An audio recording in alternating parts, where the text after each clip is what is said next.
Good afternoon, everybody, and welcome to Morby Police Station. My name is Detective Chief Inspector Jason Willis, and I'm the lead investigator into the disappearance of Carol Warner. We've got a brief update on the case here for you, but obviously, as this is still an ongoing and active investigation, I will not be taking any questions at the end. All right?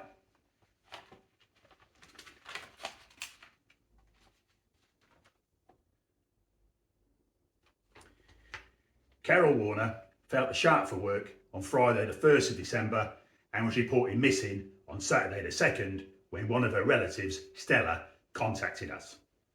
Our first objective was to establish who were the last people to see Carol. We were quickly able to confirm that just after 5 p.m. on Wednesday the 29th of November, Carol bought a lottery ticket at the local newsagent's Merrill's and later attended a quiz at the Cask. Both of these activities were entirely normal for her. We also received a call from a car hire company to tell us that a hire of one of their vehicles, a black Ford Focus, had failed to return it. The hire agreement indicated the car had been hired by Carol Warner on Thursday the 30th of November.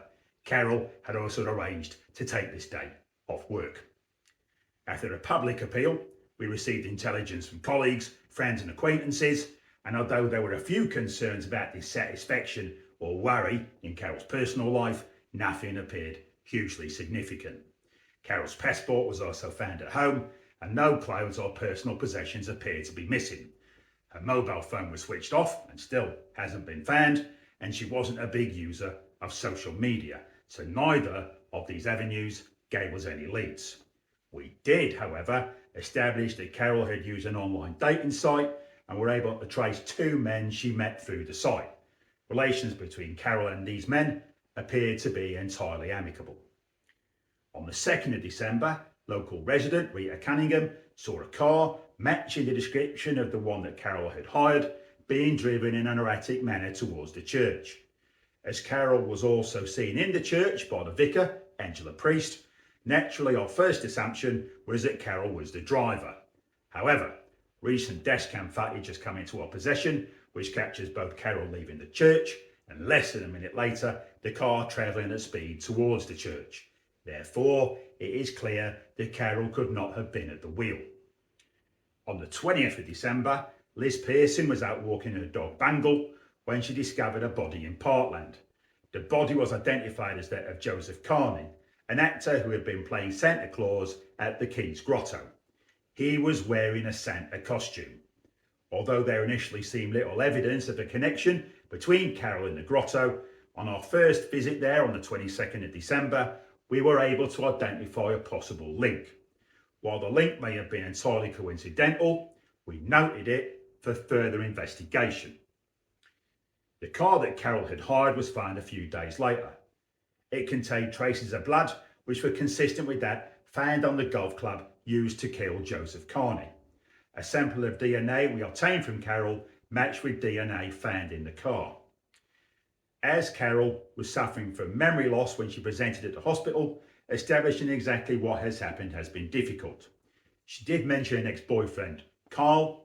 However, subsequent inquiries have shown that he's been living abroad and only returned to the UK for a visit on the 24th of December, Christmas Eve. Last week, we had a breakthrough. We discovered that the actor who replaced Joseph at the grotto was in financial difficulty. The situation worsened when the initial and lucrative job offer for the grotto was withdrawn.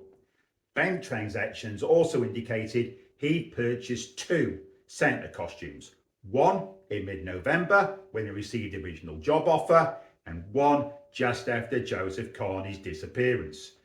Last week, we obtained a warrant to search his house, and during the search, we discovered a set of golf clubs with one club missing, a 3-iron. Therefore, Nick Thornton has now been arrested and charged with the murder of Joseph Carney and the kidnap of Carol Warner. We will advise you of any further developments in due course. We would ask that you avoid speculation at this time, as this is still an ongoing and active investigation. Again, there will be no questions. Thank you all for coming.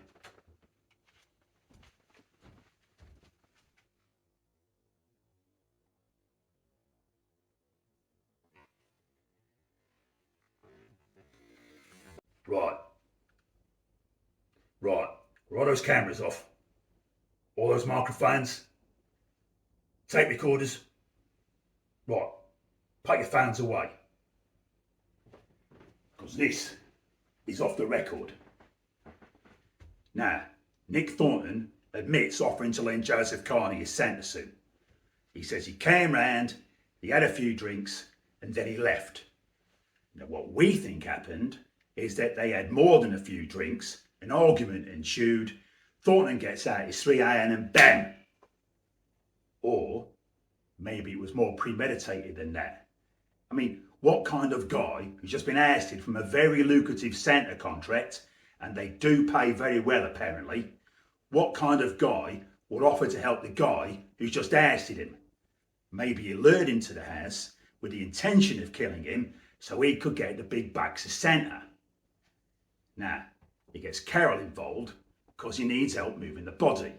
Well, he can't drive, you can hardly call a taxi now, can you? No, I don't know. Maybe he told her he needed help moving something heavy. Well, she does seem the obliging type. She's a bit of a people pleaser. Well, she gets round there, and by the time she figures out what's going on, it's too late. He forces her to help him, he threatens her. She does remember putting something heavy in the boot. And then by the time it's finished, he doesn't know what to do with her, so he takes the keys and locks her in the house. The next day, she escapes the house on foot, but when he realises, he gets in the car and goes after her. I mean, he's driving like a lunatic, yeah? Maybe because he's angry, but also because he doesn't actually know how to drive. Well, he sees her at the church, he grabs her and takes her back to the house where she remains. Until she escapes again, this time in the car, and that's how she winds up walking into A&E on Christmas Day. I mean, her DNA's all over the house. She was clearly there, and he doesn't deny any of this. But he says we've got it all wrong. He says he's been set up. Well, he would, wouldn't he?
Oh, hang on.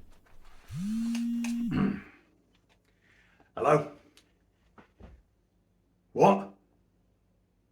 Dead? Who?